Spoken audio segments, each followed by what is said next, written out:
When your team hits that stage in a save where you are just mediocre, what do you do?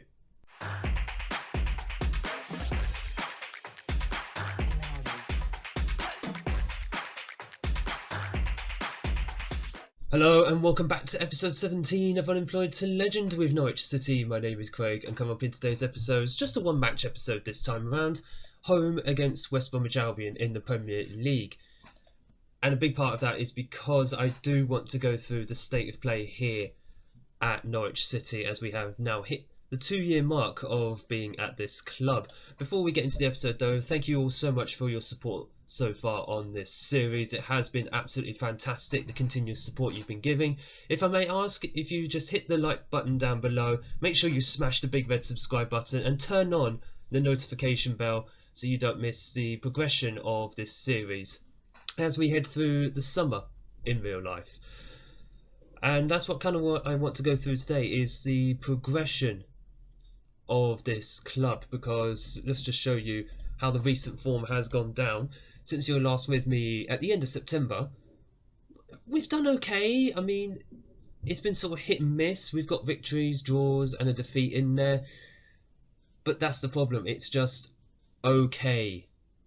It just feels a little underwhelming. Also, we are into the League Cup quarter-final as well, away against West Ham, so if we do make it to the semi-final, I'll bring that to you on camera. But for the moment, in the Premier League, if I just show you the Premier League table, yeah, that's actually the epitome of mid-table mediocrity. 5 wins, 5 draws and 5 defeats.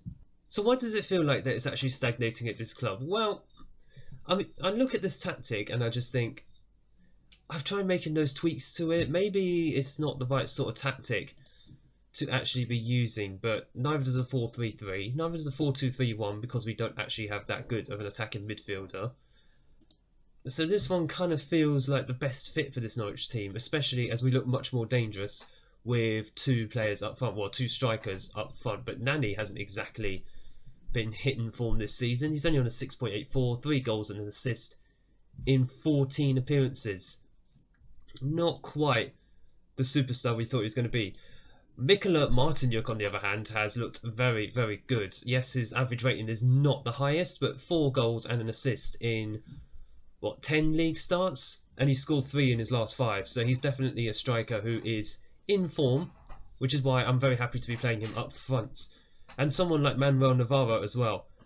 Was kind of saying in previous episodes he wasn't hitting good form, he wasn't quite fitting into our system. He is now.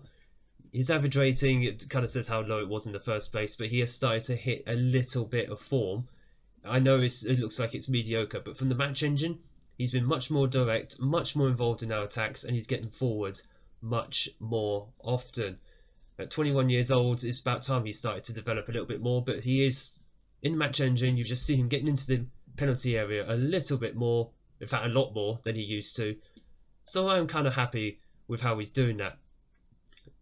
But then you've got players like Omobamido who constantly needs rest. I mean, I bring him back for 1 game after a 1-week holiday, and he constantly just needs rest. So I don't know what else to actually do. One thing I did look at to try and see about our mediocrity was the XG table. It's the first time I've actually looked at this. Oh my gosh, actually, it's gotten worse. Originally, a few games ago, we were supposed to be 8th in XG. We're actually worse now. We're sitting 11th in the Premier League. We should be 13th. Oh, we're actually outperforming. Oh, that's even worse. Okay, so we are actually where we should be. I mean, this is pretty much indicative of where we are. Aggressive shooting and very wasteful shooting. You could blame a lot of that on Nani and Weishall. Luka Weishall has actually scored recently, but when he has played, he has wasted a lot of chances as well. I mean, overall, you look at this squad, it's not the greatest squad, but it's not nowhere near the worst squad either. There's a lot of very good players in here. Or just decent Premier League players in here. We are a Premier League squad, but it's nowhere near the top level. And we'll see that today, possibly, against West Brom. I know West Brom are beneath us in the league, but it just depends what Norwich side will actually show up. In fact, I want Wallace on the bench. He's just come back from illness. And who else? Yeah, you know what? That'll be fine. And Mobamida's going to start on the bench. I'm sick of him actually being constantly tired. Where's Styles? Maybe we... You know what? We're going to go with this. We're going to go with this for the moment. This is going to be the 11 we're going to send out for the West Brom game. It's going to be Nafor in goal. A back four, Bensouda, Terrell, the returning Terrell after holiday, by the way. Lovato and Lucas Gabriel. With Navarro, Bolgarelli and Onyeka in midfield. Cantu on the right wing. Nani and Martinyuk up front. Cantu, by the way, has been very, very quiet until the Leicester game when he started putting more effort into our attacks. And even then, that was only good enough for a 1-1 draw. So let's just see if we can motivate this lot. And let's see if we can actually get ourselves a good result against West Brom. Try and kickstart something here. And hopefully give them a kick up the backside. Because the January transfer window is on the horizon. We're in early December. Early mid-December at this point, actually. And I'm hopeful they'll realise that I'm hopefully going to be going into the transfer market and bringing a few players in. Oh, that's just off the bar. In fact, let's just go to TV. We are on key highlights, that's fine. I'm going to be looking to dip into the transfer market and see if we can try and get some quality players in. Although it's going to be difficult mid-season anyway, because teams don't really want to sell too much during the mid-season. But let's see what we can conjure up. The board have increased our transfer budget. It was 8.5 million. They've increased it to 23.5. Whoopee. I mean, I'd rather that than have absolutely nothing as Cantu waste another opportunity. I think we've had 6 shots, 4 on target. Do you see the problem? Getting shots, but we're not exactly taking the chances. I don't think we're even carving out that many good chances. It's like a 0.5 on the XG. Cantu with the corner, and Gonzalo Nani actually scores. He only scores on camera for you lot. Do I need to record every single match? I won't show you every single match, but do I need to actually record every match? Maybe he's a big game player, but only on camera. Huh. Interesting. I might just have to trick him into doing that every single time. He's not playing as an advanced forward anymore, by the way. He's playing as the deep line forward. And Terrell, thank you, Evan Terrell. An unsung hero of this squad. He's given plaudits by our fans because they recognise just how good he is. But yeah, I'm hoping it comes across now on camera just how good he can be.